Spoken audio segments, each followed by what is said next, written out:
In an apartment building in Tokyo, Akira is running from a horde of vicious flesh-eating zombies. However, Akira is more worried about getting to the office in time rather than scared for his life. This all started a year ago with Akira's first job. When Akira joins an advertising company, he's still full of dreams and enthusiasm. His colleagues greet him warmly and even throw him a little welcome dinner at a restaurant, and Akira immediately gets a crush on his senior colleague Otori, making him think that this might be the best workplace ever. However, his illusion gets shattered quickly when on the very first day he must pull 2 all-nighters in a row and return home almost as a living corpse. From then on, Akira's situation only gets worse every day. His exploitative boss Kasugi wrings the ever-living life out of him with his insane workload, and soon the office becomes Akira's home because he doesn't leave most of the time. Since he needs the money, he can't even think of quitting, and Akira slowly becomes a working zombie that loses his free will under the toxic environment of his workplace. Only his crush Otori treats him with kindness, but when Akira shares his admiration for her work ethic and the fact that she seems to be doing what she loves, Otori says that isn't the case for her either, and that what they really want to do just falls to the wayside. One evening, Akira manages to get a bit of free time to go out to dinner with his best friend Kensho, who used to play football with Akira during college. Kensho thinks Akira should quit and calls him a corporate dog. In return, Akira reminds Kensho of how they lost the big games in college because of him. An argument ensues and the friends part in bad terms. Eventually, Akira falls into a deep depression and his apartment becomes a trashy mess. Sometimes when he's at the train station, he considers ending things for himself. A year after Akira started working in the office, he finds his neighbor on the ground outside. However, when the man turns around, Akira realizes the guy has become a zombie and he's in the process of eating another neighbor. Terrified, Akira begins running upstairs as more and more zombies show up to chase after him, sometimes coming out from the other apartments. Worrying about being late, Akira makes it all the way to the roof and jumps over a fence to leave the zombies on the other side. While a plane on fire flies by to crash in the distance, Akira watches the chaos that has taken over the city and realizes something: he doesn't have to go to work. This causes him so much happiness that he does a little dance, wondering what to do with his new free time. At that moment he remembers Otori and sends her a message to check if she's okay. In return, she sends him her location asking him to come over. Then Akira leaves the building by climbing down a pipe. Through an open window, he sees a pregnant woman and her husband, and he promises to come back with food for them before he continues climbing down. Using his bicycle, Akira manages to go fast down the road, dodging every zombie that tries to get him. Moments later, he makes it to Otori's apartment and finds her so terrified that she clings to him. At that moment, Otori reveals she's been having an affair with the company director, who is there right now, and he's already become a zombie. The director immediately attacks, but Otori can't move because her leg is wounded, so Akira begins fighting the zombie. After some struggle, Akira uses his football training to tackle the director, throwing him against the furniture. Otori takes this chance to hit the zombie until he dies while yelling at him for not leaving his wife like he had promised. Suddenly Otori falls to the floor, and after a short seizure, her body transforms into a zombie too. She tries to attack Akira, but he doesn't hesitate to push her away before she can bite. Then Akira confesses his feelings for her before running away, closing the door behind him to stop her from following him. In the evening, Akira returns to his building with lots of supplies, but when he stops by the neighbor's place, he finds it empty and covered in blood. He returns to his apartment in tears, but as he grieves for his neighbors, he remembers Otori telling him that what they really want to do always falls to the wayside. Akira realizes he may die soon and that he doesn't want to go without having done what he really wants, so he grabs a notebook and starts a list titled 100 Things to Do Before Becoming a Zombie. The first one is telling someone he loves them, and he already crosses it off the list. The next morning, Akira wakes up with lots of energy and begins working on the list. First he cleans his apartment, then he goes to the supermarket to get all the expensive things he never got to buy before. There are a few zombies here, but he escapes from them by riding the trolley. Next he dyes his hair, but after trying a few different colors, he decides to stick to his natural black. He also paints his portrait on the side of a building and finds a bike that he drives through the city at full speed. In the evening, he lights a bunch of fireworks next to the Tokyo Tower to celebrate his new life. Days pass as Akira continues to come up with things for the list. On the 5th day, he has a barbecue on the roof of his building while ignoring the zombies on the other side of the fence.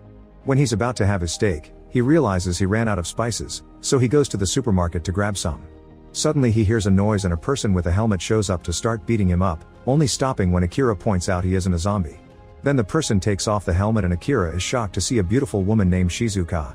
While they're chatting, they suddenly hear a man asking for help outside. Akira rushes out to throw things at the zombie chasing the man, but it's not effective. The zombie enters the market and Shizuka begins fighting him, showing off amazing skills. When a second zombie comes, she just keeps him away by throwing a little alarm device, revealing that the zombies are attracted to sound. Akira is impressed and invites Shizuka to stay with him, but she turns him down, explaining that Akira's need to save people will only attract danger. Afterward, Akira returns to his apartment, and looking at pictures of his college days makes him worry about his friend. He decides to add something to the list and then he calls Kensho, who is still human but in trouble. He's stuck inside a love hotel room because the corridors are full of zombies and the girl he had tied up to do the naughty is infected too. Akira promises to rescue him and after putting off his old football uniform, he leaves on his bike, dodging all the zombies on the streets at great speed. Some zombies tried to hold onto the back wheel, but Akira loses them with a sharp turn. Meanwhile Kensho tries to leave the room, only for a zombie horde to immediately come after him. He rushes back inside but hearing the zombies slam the door makes him have flashbacks of the time he failed the big game, putting him on the edge of a breakdown.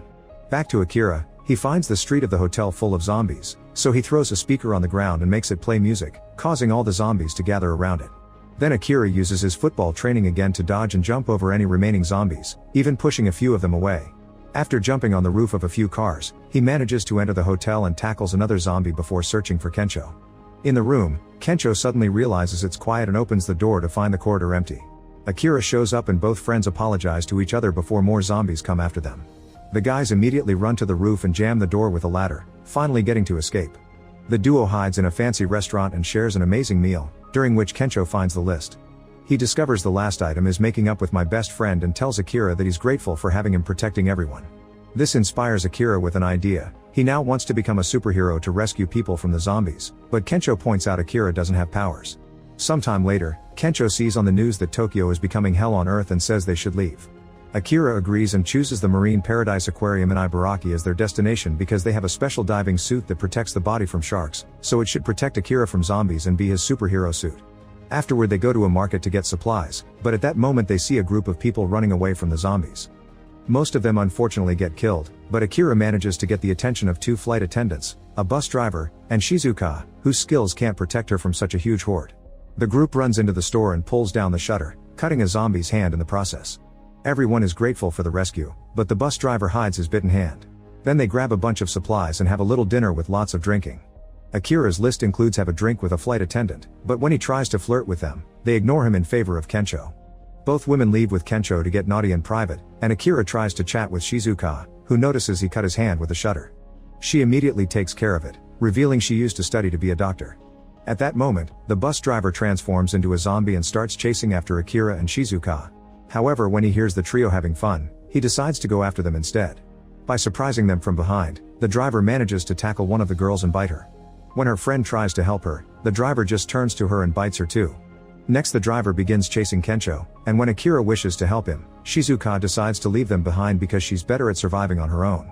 However, Shizuka finds a radio and uses it to distract the zombie, giving Akira the chance to rescue Kensho. While the driver is stuck on the radio, Shizuka runs to the door, but she can't lift the shutter alone and soon the zombified girls find her. She uses a basket to push all the zombies away while the boys show up to lift the shutter too, but they can't open it either. Seeing Shizuka fighting all the zombies at the same time, Kensho rushes to lit a bunch of fireworks, which distracts the zombies and allows Akira to rescue Shizuka. Then trio works together to open the shutter, and the boys rush to get inside an RV. At first Shizuka doesn't want to join them, but seeing the zombies come after them and considering she can't drive, she has no choice but to go with them. Soon the trio is out of the city.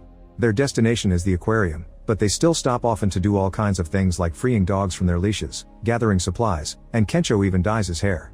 Akira asks to do things from his list like sup yoga, which ends with Kensho falling into the water.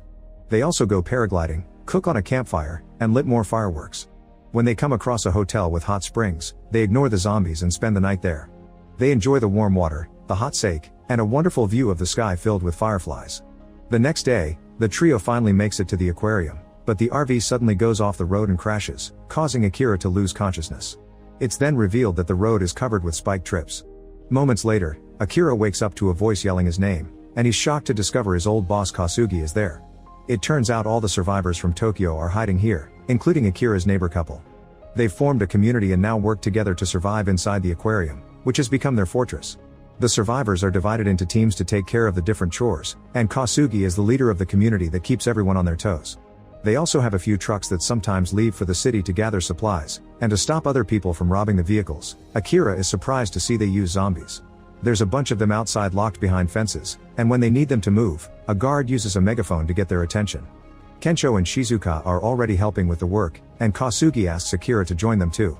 Akira hesitates because he wants to finish his bucket list, but Kasugi makes him stay by pointing out this is safer for his friends. Later over dinner, Kensho is furious to notice that Kasugi and his close buddies eat luxuriously while all the other survivors only get controlled rations. To make matters worse, the boss's group treats Akira like a servant. Kensho wants to fight them, but the husband stops him because misconduct can get the whole team kicked out. Then Kensho and Shizuka share their food with the pregnant woman so the baby can be healthy. To thank them, the husband shows Kensho and Shizuka a way to sneak out to reach the parking lot. Kensho checks on the RV, but the tires are ruined. Akira continues to work hard, but he soon feels like he's being a zombie slave again. Meanwhile in the city, a truck driver is distracted while having a smoke and doesn't see a zombie getting inside the truck with the supplies. Later the truck returns to the aquarium and as soon as the driver opens the door, the zombie jumps out and bites him. The guard tries to run away and with the door open, a horde of zombies begins making its way inside. Chaos soon takes over the aquarium as people run like crazy and the zombies begin biting every survivor they can put their hands on. Soon some of the zombies reach the shark exhibition and fall into the water where they all become shark food. In the meantime, Kensho and Shizuka show Akira that they've fixed the RV and stolen some supplies, so they can leave. However, Akira points out that this place is safer and decides to stay. While Akira goes back inside, Shizuka finds the bucket list and after seeing all the activities they've done together, she notices that becoming a superhero hasn't been crossed out yet.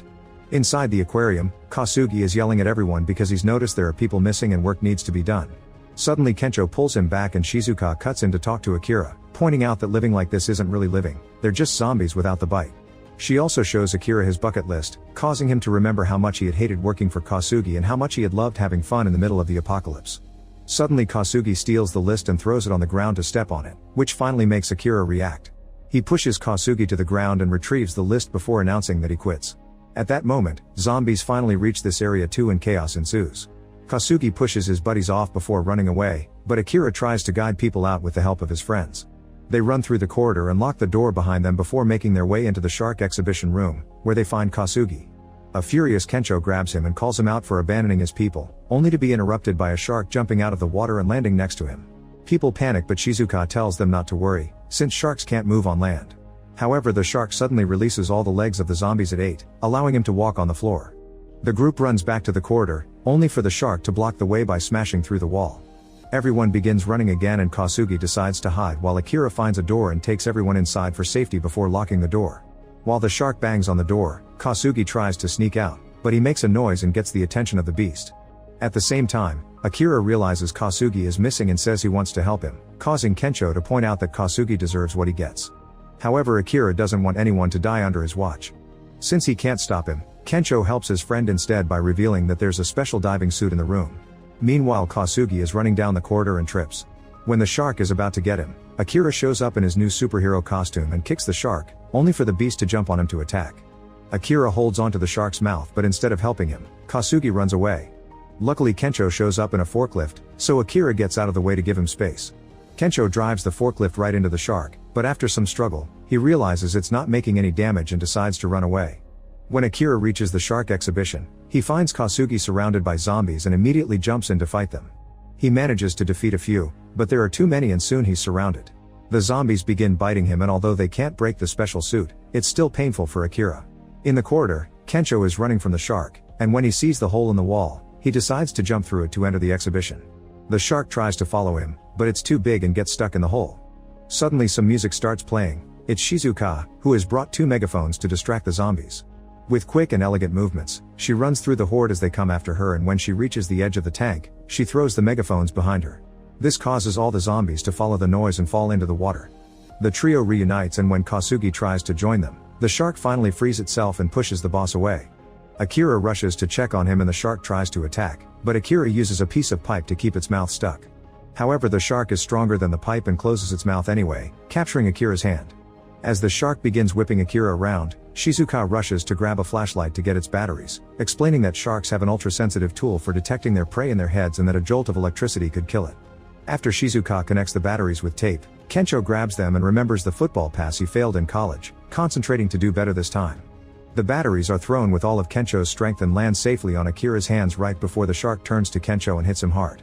Furious, Akira holds the batteries in his fist and jumps to punch the shark right on the nose, sending a jolt through its body that effectively kills him. Afterward, Akira and Shizuka rush to check on Kensho, who turns out to be just fine. A few hours later, all the survivors have distributed the supplies among them and are getting ready to leave the aquarium. Kasugi shows up to try to stop them, but now the families are ready to stand up to him, and even his old employees call him out for having always been an awful boss. Everyone agrees Akira had been a better leader and now they're ready to leave to have a real life instead of working like a zombie. Ignoring Kasugi's whining, all the survivors thank Akira for opening their eyes and they leave in the cars. When the trio gets in their RV, Kasugi pretends to regret everything and tries to join them, but they turn him down and leave without him. Now the three friends are ready to add more things to the list. Shizuka wants to be a doctor to save lives and Kensho wants to be a comedian to make people laugh. Akira crosses out being a hero and adds making being a hero his new job before announcing they'll keep going until they reach 100. Make sure to subscribe and turn on notifications so you can watch more videos like this. Thanks for watching.